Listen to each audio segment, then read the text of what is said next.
ஜபாலியாவில் தாக்குதல், இஸ்ரேலிய ராணுவத்தினர் பலர் சாவு, பலர் படுகாயம். அமெரிக்கா இஸ்ரேலின் தாக்குதல்களுக்கு எதிராக தயாராகும் ஈரான் வலுப்படுகின்றது விமானப்படை பாதுகாப்பு. இஸ்தான்புல் பேச்சுவார்த்தையில் ரஷ்யா வைத்த இரு சமாதான தீர்வுகள், உக்ரைனுக்கு கடுமையான நிபந்தனைகள். கிரீஸில் 6.2 ரிக்டர் அளவிலான நிலநடுக்கம், துருக்கியில் அதிர்வுகள் உணரப்பட்டதால் பரபரப்பில் ஓடியவர்களில் 7 பேர் காயம். இத்தாலியில் எரிமலை வெடிப்பு, சுற்றுலா பயணிகள் ஓட்டம். இனி விரிவான செய்திகள். இதற்கு முன்னர் நீங்கள் உங்களுடைய சேனலை தினமும் பார்வையிடும் பார்வையாளரா அல்லது புது பார்வையாளரா என்பதை கீழே இருக்கும் கமெண்ட்ஸ் பக்கத்தில் மறக்காம பதிவிடுங்க. அத்துடன் முதன்முறையாக எங்களுடைய சேனலை பார்வையிடுகிறீர்கள் என்றால் சப்ஸ்கிரைப் பண்ணி உங்கள் ஆதரவை வழங்குங்க. வாங்க காணொளிக்குள் போகலாம்.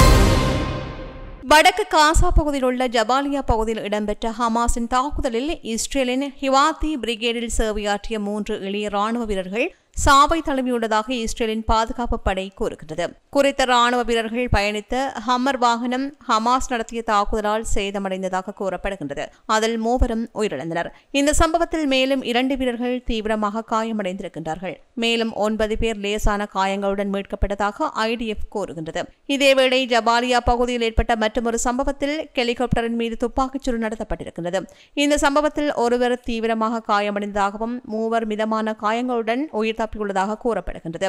இந்நிலையில் தெற்கு காசாவில் ஏற்பட்ட மோதல்களில் 14 இஸ்ரேலிய ராணுவ வீரர்கள் காயமடைந்திருக்கின்றார்கள். இவர்களில் பெரும்பாலானோருக்கு சிகிச்சைகள் தேவையில்லை என்று IDF கூறுகின்றது.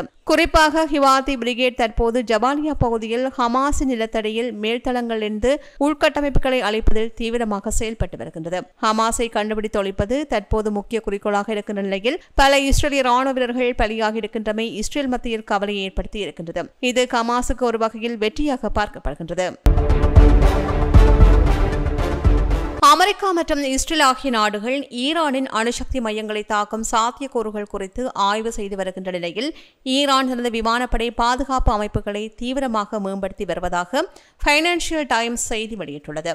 இதை உறுதிப்படுத்தும் வகையில் ஈரான் ஆயுதப்படைகளின் தலைமை ஜபாக் முகமது ஃபெக்ரி மே மாதத்தில் வெளியிட்ட அறிக்கையின் அடிப்படையில் நாட்டின் விமானப்படை பாதுகாப்பு அமைப்புகள் மிகுந்த துடிப்புடன் வளர்ச்சி காண்பதாக இருக்கின்றது. முதலீடுகள் பல மடங்கு அதிகரித்துள்ளன. எங்கள் வான்வழியை மீறும் எவரும் கடுமையான பாதிப்பை சந்திக்க நேரிடும். இதனை நாங்கள் எங்கள் எதிரிகளுக்கு தெரிவித்துக் கொள்ள விரும்புகின்றோம். இதனை எதிரிகளும் புரிந்து கொள்ள வேண்டும் என்றார். மேற்கத்திய உளவுத்துறை அறிக்கைகள் மற்றும் செயற்கைக்கோள் படங்களை ஆய்வு செய்த பாதுகாப்பு நிபுணர்கள் நடான்ஸ் மற்றும் ஃபோர்டோ போன்ற முக்கிய அணுசக்தி மையங்களுக்கு அருகே ஈரானின் ஏவுகணை பாதுகாப்பு அமைப்புகள் மாற்றப்பட்டுள்ளதாக தெரிவிக்கின்றனர். 2024 ஆண்டு அக்டோபர் மற்றும் ஏப்ரல் மாதங்களில் இஸ்ரேல் மேற்கொண்ட விமான தாக்குதல்களில் ஈரானின் முக்கிய பாதுகாப்பு அமைப்புகள், குறிப்பாக ரஷ்யா வழங்கிய S-300 ஏவுகணை அமைப்புகள் பெரிதளவில் சேதமடைந்தன. எனினும் அவை முழுமையாக அளிக்கப்படவில்லை என்று நிபுணர்கள் மதிப்பீடு செய்கின்றார்கள். சில அமைப்புகள் பழுது பார்த்து மீண்டும் இயக்கத்தில் உள்ளதாக கூறப்படுகின்றது. மே மாதம் நடைபெற்ற இராணுவ தின கொண்டாட்டத்தில் தெஹ்ரானின் S-300 ஏவுகணை மற்றும் ரேடார் லாரிகள் பொதுமக்களுக்கு காட்சிக்காக வைக்கப்பட்டன. மேலும் பிப்ரவரி மாதம் இராணுவ பயிற்சியில் S-300 அமைப்பில் இருந்து ஏவுகணை ஒன்று ஏவப்பட்ட காட்சிகளும் வெளியிடப்பட்டன. ஹார்னெகி நிறுவனம் சார்ந்த நிபுணர் நிக்கோல் கிரீசேவிக்சி இது பற்றி கூறுகின்ற போதும் ஈரான் தனது முக்கியமான பாதுகாப்பு அமைப்புகள் அளிக்கப்பட்டதாக புகார்களை மறக்கும் நோக்கில் இவ்வாறான காட்சிகளை நடத்துகின்றது என்றார். பிரிட்டனின் RUSI ஆய்வு நிறுவனத்தைச் சேர்ந்த ராபர்ட் டெலாக்ஸ் இது பற்றி கூறுகையில், இஸ்ரேலுக்கு தற்போது ஈரானின் மீது முழுமையான வான்வழி மேலாதிக்கம் உள்ளது. ஆனால் முழு தாக்குதல்கள் நடத்துவதற்குள் பல அலைகளாக விமானங்கள் அனுப்ப வேண்டிய சூழ்நிலை ஏற்படும். இது சிப்பாய்கள் மத்தியில் சோர்வை ஏற்படுத்தும்.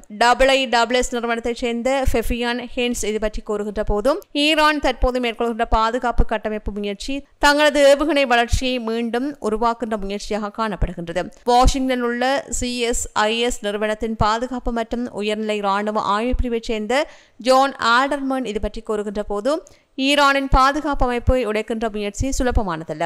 ஆனால் இஸ்ரேலுக்கு இது செய்ய முடியாத ஒன்றல்ல. ஏற்கனவே பல ஆண்டுகளாக இந்நிலைமைக்கு பயிற்சி மேற்கொண்டுள்ளார்கள்.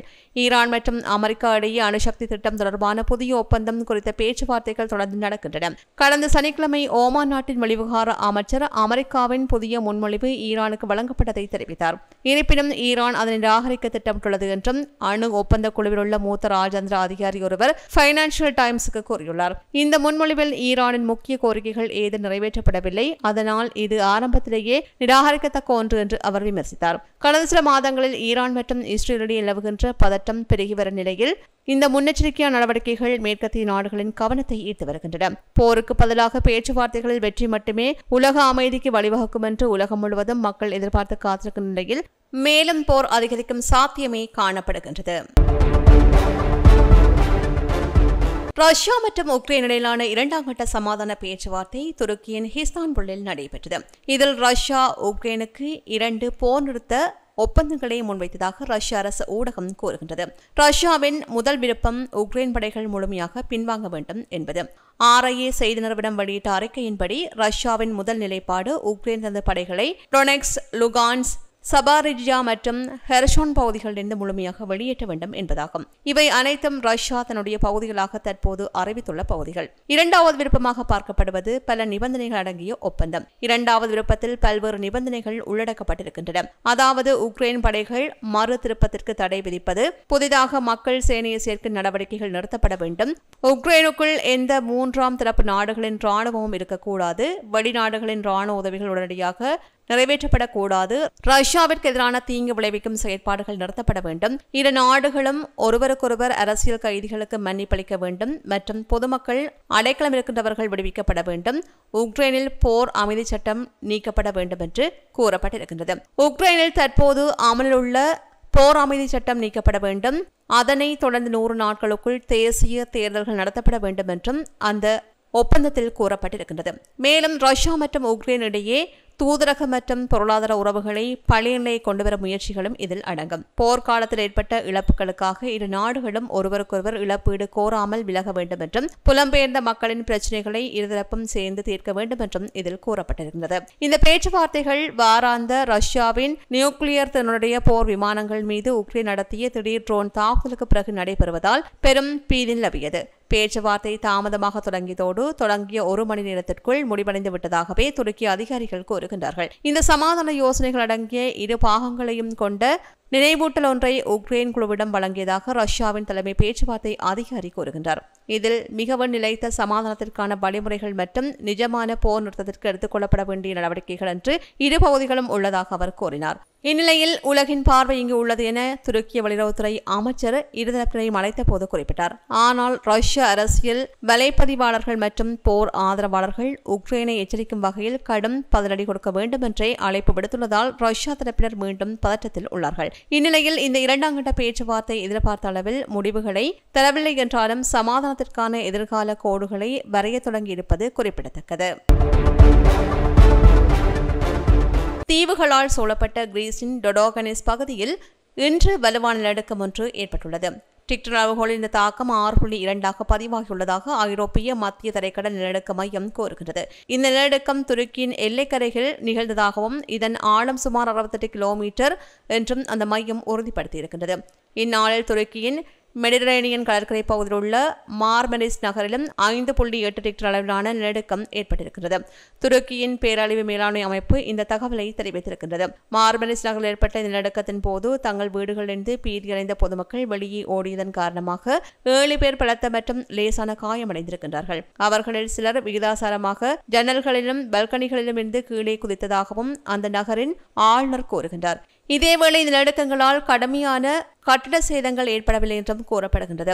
தற்போது வரையில் முக்கியமான உடைப்பாடுகள் எதுவும் பதிவாகவில்லை என்று அதிகாரிகள் உறுதி செய்திருக்கின்றார்கள். இதுபோன்ற நிலநடுக்கங்கள் ஜியோபாலிட்டிக்கல் ரீதியாகவும் உயர் பாதுகாப்பு ரீதியாகவும் சவாலாக உள்ளதாகவும் நிலநடுக்கத்தால் பாதிக்கப்பட்ட பகுதிகளில் பாதுகாப்பு நடவடிக்கைகள் தீவிரமாக மேற்கொள்ளப்பட்டு வருவதாகவும் அந்த நாட்டு தகவல்கள் கூறுகின்றன.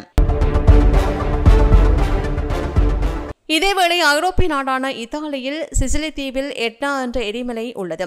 ஐரோப்பாவில் மிகவும் செயல்பாட்டிலும் உள்ள எரிமலை இதுவாகும். இந்த எரிமலையில் உள்ள பகுதிகளில் ஆயிரக்கணக்கான மக்கள் வசித்து வருகின்றார்கள். மேலும் இந்த எரிமலை சுற்றுலா தலமாகவும் விளங்குகின்றது. தினமும் நூற்றுக்கணக்கான சுற்றுலா பயணிகள் எரிமலையை சுற்றி பார்க்க வருகின்றார்கள். இந்நிலையில் எட்னா எரிமலை நேற்று திடீரென்று வெடித்தது. கரும்புகையுடன் எரிமலை கற்கள் வெடித்து சிதறி லாவா குழம்பு வெளியேறி வருகின்றது. இதனால் அதிர்ச்சியடைந்த சுற்றுலா பயணிகள் எரிமலையில் இருந்து அலறியடித்து ஓடினர். எரிமலை வெடிப்பால் சிசிலி தீவில் இருந்து சுற்றுலா பயணிகள் வெளியேறி வருகின்றார்கள். இதேவேளை எரிமலை வெடிப்பு வழக்கமான ஒன்றுதான் என்றும் மிகப்பெரிய அச்சுறுத்தல் இல்லை என்றும் அதிகாரிகள் கூறியிருக்கின்றார்கள். எரிமலையை சுற்றியுள்ள மக்கள் யாரும் இதுவரையில் வெளியேற்றப்படவில்லை. எரிமலை வெடிப்பால் உயிரிழப்பு உள்ளிட்ட பாதிப்புகள் எதுவும் ஏற்படவில்லை என்றும் அதிகாரிகள் தெரிவித்துள்ளார்கள். இத்துடன் சமூக மீடியாவின் இன்றைய செய்திகள் நிறைவேற்கு வருகின்றன. தொடர்ந்தும் செய்திகளை உடனுக்குடன் அறிந்து கொள்ள சமூகமீடியா.com எனும் எமது இணையதளத்துடன் இணைந்திருங்கள். இது போன்ற பல செய்திகளை தெரிந்து கொள்ள நம்முடைய சமூக மீடியா யூடியூப் சேனலை சப்ஸ்கிரைப் செய்து அருகில் உள்ள பெல் பட்டனை கிளிக் செய்யுங்கள். மேலும் செய்திகளை உடனுக்குடன் தெரிந்து கொள்ள சமூகமீடியா.com என்ற இணையதளத்தின் வாயிலாக எங்களுடன் இணைந்திருங்கள்.